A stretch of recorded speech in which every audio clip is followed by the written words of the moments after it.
السلام علیکم دوستو. آج جب پارک آنا ہوا ڈسکشن چل رہی تھی کہ ہم سب مسلمان بھی اللہ کی مہربانی ہے اور ہم نے کلمہ پڑھا ہے لا الہ الا اللہ محمد رسول اللہ.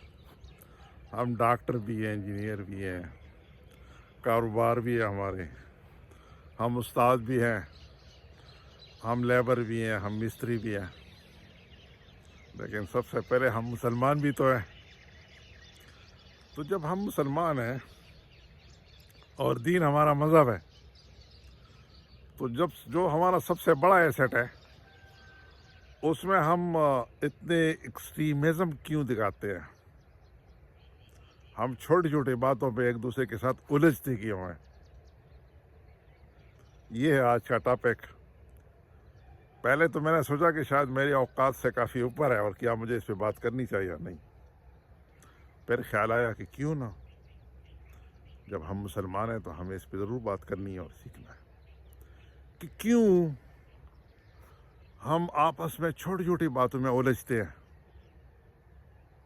ہم کیوں جب دین کی بات آئے تو ہماری عادات, ہمارے خیالات, ہمارے جو پریزنٹیشن کے طریقے وہ فوراً بدل جاتے ہیں. تھوڑا سا میں نے سرچ کیا کہ حضور صلی اللہ علیہ وسلم نے جب اس دنیا میں اللہ نے انہیں بھیجا دین کی ترویج کے لیے اور دین کی تبلیغ کا ذمہ انہیں دیا تو ان کا انداز کیا تھا.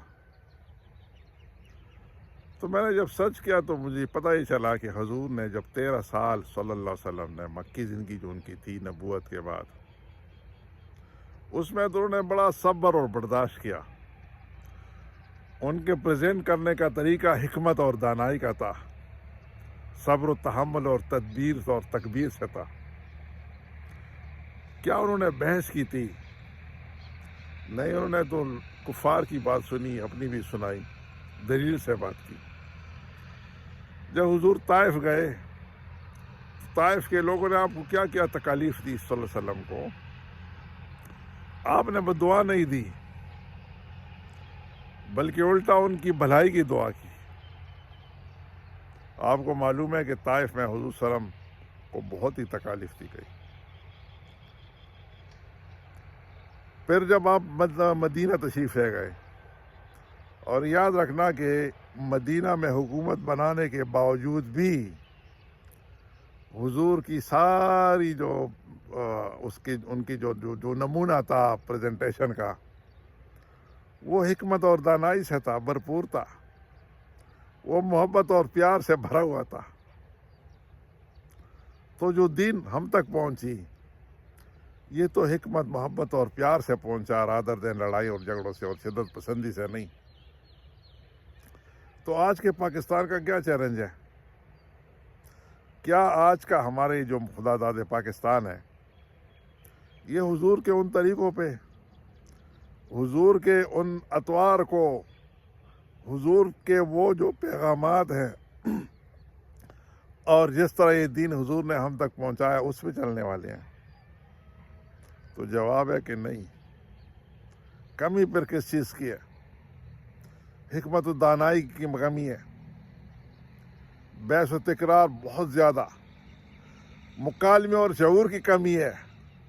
کیونکہ میں سمجھتا ہوں دین پہ مکالمہ تو ہونا چاہیے, لیکن اپنی لسٹنگ کو بھی امپروو ہمیں کرنے کی ضرورت ہے. شعور اور آگاہی کی کمی ہے جو ہمیں اپنے اندر لانے کی ضرورت ہے. اس لیے جب تک ہم خود پریکٹیکلی عمل سے اس چیز کو ثابت نہیں کریں گے کہ ہم حضور کے طریقوں پہ صحیح طرح سے چلنے کی کوشش کریں, تب کہیں جا کے اگلا ہمیں دیکھ کے متاثر ہوگا. وگرنہ صرف بات اس سے بحث و تکرار سے اگر بات چلنی ہے تو امت مزید تقسیم ہوگی میرے دوستوں. اس لیے عرض ہے, درخواست ہے تمام دوستوں سے کہ تھوڑا سا سر جوڑ کے بیٹھیں, سوچیں, آئے مل کے بیٹھیں اور اپنی ذمہ داری کو محسوس کریں کہ دنیا میں سب سے تیزی سے پھیلتا ہوا یہ دین اسلام اس ملک پاکستان میں کس راہ پہ ہم چل پڑے.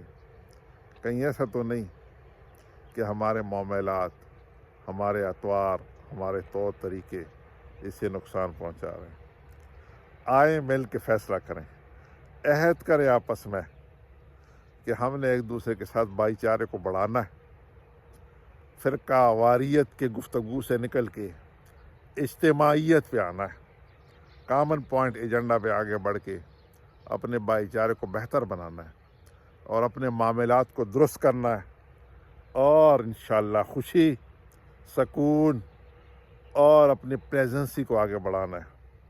خوش رہیے، دعاؤں میں یاد رکھیے، اور خود کے لیے بھی دعا اور میرے لیے بھی۔ السلام علیکم ورحمۃ اللہ وبرکاتہ۔